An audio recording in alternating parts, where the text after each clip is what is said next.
नमस्कार। About India channel में मैं अनिल केसी आपका स्वागत करता हूं। अबाउट इंडिया चैनल का वास्तविक उद्देश्य भारत की संस्कृति, भारत की विरासत आदि से परिचय कराना। सांस्कृतिक विरासतों की कड़ी में हम लोग धर्म के कुछ ऐसे पहलुओं की भी चर्चा कर रहे हैं जो माना जाता है कि अब प्रासंगिक नहीं रहे। तो पहले क्या थे और क्या वास्तव में ये पूर्ण रूप से अपनी प्रासंगिकता को खो चुके हैं, इन सब बातों के बारे में हम लोग थोड़ा सा जानकारी जो है वो प्राप्त करते हैं। और आज हम की कड़ी जो हम लोग ले रहे हैं वह आश्रम व्यवस्था से, यानी धर्म के अंदर एक आश्रम व्यवस्था जो है वह थी हिंदू धर्म के अंदर, उस आश्रम व्यवस्था में के बारे में हम लोग थोड़ा जानकारी लेते हैं कि आश्रम व्यवस्था क्या थी और यहाँ पर आज जो है वह उसका कोई महत्व है या नहीं है। तो आइए हम लोग बात करें। तो हिंदू धर्म के अंदर जो है वह क्या हुआ है कि मानव जीवन जो है के संचालन के लिए, मानव जीवन कैसे संचालन हो, तो इस संचालन के लिए एक मेथडोलॉजी यानी विधि जो है वह स्थापित की गई और यही विधि जो है वह दरअसल आश्रम व्यवस्था थी। यानी मानव का जीवन जो है वह कैसे संचालित हो, तो किस अवस्था में क्या करना चाहिए, किस अवस्था में क्या नहीं करना चाहिए, इसका एक जो है वह कहा जाए दर्शन दिया गया। यह निर्देश नहीं है, यह एक प्रकार का दर्शन है। यानी कि हमें करने के लिए कोई ऐसा नहीं है बाध्यता है, लेकिन हाँ निश्चित है कि वह जो है वह दर्शन है। यानी अगर हम उसे करें तो उसे एक अच्छे जीवन जो है वह को हम लोग प्राप्त कर सकते हैं। यानी मानव जीवन का एक जो है वह कहा जाए कि यथार्थ मानव जीवन का और साथ साथ मानव जीवन का चरितार्थ दोनों जो है वह पूर्ण होता है। अब देखिए, आश्रम शब्द जो है की उत्पत्ति जो होती है वह श्रम से होती है, श्रम धातु से, संस्कृत का श्रम धातु है और इसका जो अर्थ होता है वह अर्थ होता है प्रयत्न। इसका अर्थ होता है प्रयत्न। तो यह प्रयत्न किस चीज का प्रयत्न है, तो यह प्रयत्न जो है वह यात्रा का प्रयत्न है, यात्रा का। अब यहां पर मानव जीवन में कौन सी यात्रा है, मानव जीवन के अंदर कौन सी यात्रा है, तो मानव जीवन की जो है वह यात्रा का एक पूरे जो मानव जीवन यानी शिशु काल से लेकर वृद्धा काल तक की जो यात्रा है, इसका एक ही लक्ष्य है और वह लक्ष्य जो है वह क्या है, मोक्ष प्राप्ति। हिंदू धर्म के अंदर जो है वह मोक्ष प्राप्ति ही जो है वह मुख्य लक्ष्य माना गया है। तो यही यात्रा है, आश्रम व्यवस्था के माध्यम से हम मोक्ष प्राप्ति का लक्ष्य जो है वह प्राप्त करते हैं।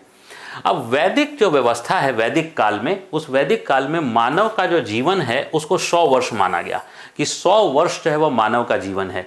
तो अब जो है वह ये संचालन की विधि है, यानी मानव जो है वह कैसे जिए, मानव का जीवन कैसे होना चाहिए, उसके संचालन की विधि है। तो ये जो 100 वर्ष है इसको 4 भागों में बांटा गया, 4 भागों में बांटा गया और प्रत्येक जो अवस्था है इसी अवस्था में हम लोग एक यात्रा के एक चरण से अगले चरण की ओर आगे चले जाते हैं, यात्रा के अगले चरण में फिर से अगले चरण की ओर चले जाते हैं। तो इसकी पहली अवस्था जो प्रारंभ होती है इसे हम लोग कहते हैं ब्रह्मचर्य, और ये ब्रह्मचर्य जो है वह क्या है, तो 25 वर्ष तक की अवस्था को हम लोग ब्रह्मचर्य की अवस्था कहते हैं। इसके बाद दूसरी अवस्था है गृहस्थ, जो 25 से 50 वर्ष तक की अवस्था को गृहस्थ आश्रम कहते हैं, और वानप्रस्थ जो है वह 50 से 75 तक की अवस्था, और संन्यास जो है वह 75 वर्ष के पश्चात की अवस्था को माना जाता है।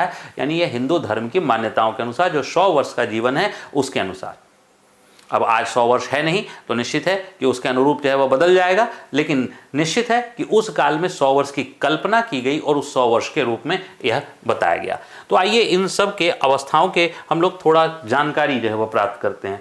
अब देखिए, ब्रह्मचर्य, ब्रह्मचर्य जो है वह वास्तव में जो है वह क्या है, तो की जो अवस्था है वह है इंद्रियों को वश में करना, इंद्रियों में वश में करना। यानी अपने इंद्रियों पर खास करके जो भोग विलास आदि की ओर जो हम लोगों की एक कहा जाए कि इच्छा होती है और उसकी ओर जो है वह झुकाव होता है, उन सभी इंद्रियों पर हम लोगों को नियंत्रण में करना है। और यह जो है वह ब्रह्मचर्य जो है वह शिक्षा व्यवस्था से भी जो है वह जुड़ती है। तो ये शिक्षा व्यवस्था से जुड़ती है, यानी ब्रह्मचर्य के दौरान ही शिक्षा प्राप्त की जाती है। तो ये जो शिक्षा व्यवस्था थी, तो ऐसा नहीं है आज जो हम लोग मानते हैं कि जैसे शिक्षा व्यवस्था हम लोग नर्सरी में हम लोग 3 वर्ष से प्रारंभ कर देते हैं, लेकिन हमारे यहाँ जो शिक्षा व्यवस्था थी वो 8 वर्ष से प्रारंभ थी और 8 से 16 वर्ष के मध्य कभी भी शिक्षा व्यवस्था प्रारंभ हो सकती है, लेकिन यह जाति के ऊपर निर्भर है।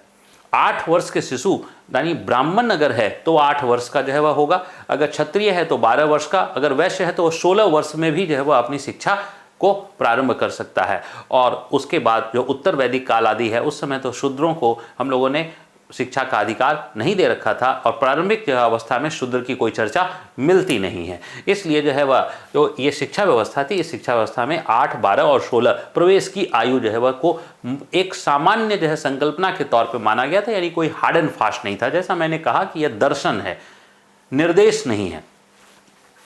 अब वर्तमान महत्व क्या है? तो निश्चित है कि अगर हम भोग विलास आदि से जो है वह दूर जो है वह रहते हैं, तो इसलिए जो है तो हमारा शिक्षा जो है व्यवस्था, शिक्षा जो है वह आज भी जो है अगर बेहतर करना चाहते हैं तो हम लोग को कहा ही जाता है कि अगर जो है वह अल्पहारी बने, श्वान निद्रा जो है वह रखे, काक चेष्टा रखे, वको ध्यानम जो है वह रखें, इस प्रकार के गुण जो है अगर विकसित कर लें तो हम लोग जो है वह ऐसे ही अच्छा शिक्षा ग्रहण करेंगे। तो इसलिए उन सब में कहा ही जाता है कि इंद्रियों के ऊपर अंकुश जो है वह पाना चाहिए, यानी शिक्षा व्यवस्था से जुड़ा हुआ है। और आज भी उन जो भी अच्छे विद्यार्थी होते हैं, अगर वो इंद्रियों से दूर रहते हैं, इंद्रियों के ऊपर अपना नियंत्रण कर लेते हैं, तो निश्चित है कि वो अच्छे विद्यार्थी के रूप में विकसित जो है वह होते हैं, अच्छे शिक्षा जो है वह ग्रहण करते हैं। दूसरा अवस्था जो है वह गृहस्थ, और गृहस्थ जो अवस्था है यह कर्तव्यों के जो है वह पालन की अवस्था है। यानी वास्तव में जो मानव है, मानव इसी समय अपने सारे कर्तव्यों का पालन जो है वह कर रहा होता है। और मुख्य रूप से हमने जो है वह एक पुरुषार्थ पर जो है वह एक वीडियो बना रखा है, जो वीडियो हमारे चैनल पर जो है उपलब्ध है। इस पुरुषार्थ में जो हमारे यहाँ जो कर्तव्य हैं वो दिया गया है धर्म, अर्थ, काम। धर्म का जो अर्थ है अपने कर्तव्यों के पालन से, जो मानव के जितने भी प्रकार के धर्म हैं, यानी माता पिता की सेवा करना, बच्चों का पालन पोषण करना, ये सब सारे धर्म हैं। अर्थ, तो ये सब सारे धर्म जो है वह किससे जुड़े हुए हैं? गृहस्थ आश्रम से। इसी काल में जो है वह अर्थ, यानी अर्थव्यवस्था का संचालन, हर एक व्यक्ति को अर्थव्यवस्था के संचालन में भाग लेना चाहिए, यह भी जो है वह गृहस्थ आश्रम व्यवस्था से जुड़ा हुआ है। और काम यानी वंश वृद्धि, यानी जब मानव वंश वृद्धि जो है वह अवस्था में भी जो है वह आता है, कब? तो गृहस्थ आश्रम में। ये बहुत सिंपल सी बात है कि अगर मानव जो है वह वंश वृद्धि न करे तो जो है वह यह जीवन जो है वह पृथ्वी पर जो जीवन है यह समाप्त हो जाएगा। और जो है वह अगर पहले की पूर्व की पीढ़ियों ने, आज से 500 साल, 1000 साल पहले की पीढ़ियों ने अगर जो है वह वंश वृद्धि नहीं किया होता तो हम और आप जो है वह आज इस धरती पर मौजूद नहीं होते। तो इसका मतलब है यह जो है एक जीवन को संचालित करने की परंपरा है। तो यह गृहस्थ आश्रम में कर्तव्य जो है वह मूल रूप से जो है वह हैं, और इन कर्तव्यों का पालन आज भी जो है वह होता है। और आज भी गृहस्थ आश्रम का महत्व जो है वह काफ़ी जो है वह बना हुआ है।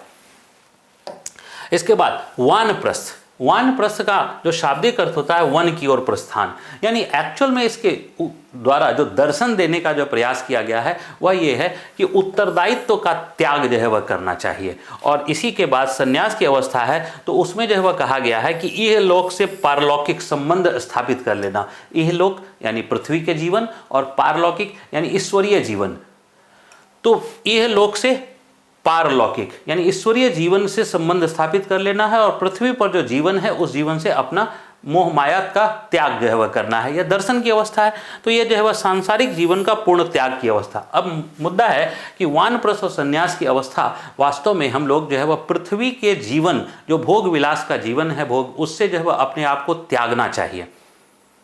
तो निश्चित है आज आप जो है वह देखिए, आज भारत में लगातार वृद्ध जनों की संख्या जो है वह बढ़ रही है, और वृद्ध जनों की संख्या आने वाले समाज में जो है वो और भी बढ़ने वाली है, क्योंकि अब हम लोग जो है आयु प्रत्याशा जो है वह काफ़ी अधिक बढ़ चुके हैं, भारत में भी बढ़ चुकी है। तो अब ऐसे वृद्ध जनों को अकेलेपन की बहुत समस्या होती है, कोई बातचीत करने वाला नहीं, और अकेलेपन की समस्या जो है वह होती है। इन अकेलेपन की समस्या का क्या समाधान है? तो शायद जो है वह एक समाधान के रूप में, कई समाधान हो सकते हैं, लेकिन एक समाधान के रूप में हम लोग आज भी जो है वह यह देख सकते हैं कि जो वानप्रस्थ और जो है वह संन्यास की अवस्था है, इसमें यह लोक से पारलौकिक जीवन की ओर संबंध जो है, यानी जो भोग विलास का जिंदगी है, इससे हम पृथक होकर अगर पारलौकिक यानी ईश्वरीय सत्ता से अपने आप को जोड़ें, तो निश्चित है कि ईश्वरीय सत्ता हमारे मन को में संतुष्टता का भावना देगी, और साथ साथ हम किसी से ईश्वरीय सत्ता से बातचीत कर सकेंगे। ईश्वरीय सत्ता से जो है वह सांकेतिक रूप में बातचीत कर सकेंगे। ऐसा नहीं कि कोई ईश्वरीय सत्ता प्रकट होगी, लेकिन ईश्वरीय सत्ता से हम बातचीत कर सकेंगे, हम अपने मन की इच्छा जो है वो प्रकट कर सकेंगे। इससे जो है वह क्या होगा कि हमारे जो यह लोक से जो है वह संबंध है वो भी जो है वह कम होंगे, और पारलौकिक जीवन यानी मोक्ष की ओर हमारा जो है वह जीवन आगे बढ़ेगा। तो शायद जो है वह कुछ सामाजिक समस्याएं जो है वह इससे कम हो सकती हैं। यानी वृद्ध जनों के सामने जो है जो समस्याएं हैं, जिनके पास अकेलेपन की समस्या होती है, यह जो है शायद कम हो सकती है। मैं अनिल केसरी आप सभी का धन्यवाद करता हूँ। जय हिंद।